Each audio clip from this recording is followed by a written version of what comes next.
Quand vous avez un accident comme le mien, vous avez l'autonomie d'un gamin de 10 mois.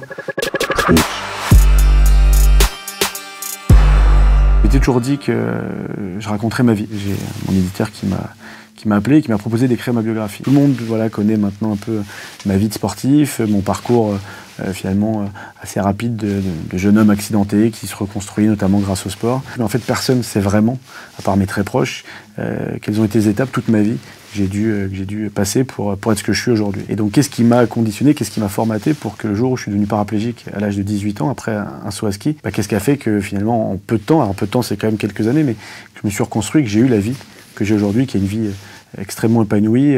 Et puis aussi d'autres enjeux, un sujet dont on parle peu, c'est la vie sexuelle des personnes handicapées, la vie affective, qui est un vrai tabou, donc c'était un sujet que je voulais aborder. J'avais abordé la partie sexuelle dans mon premier bouquin.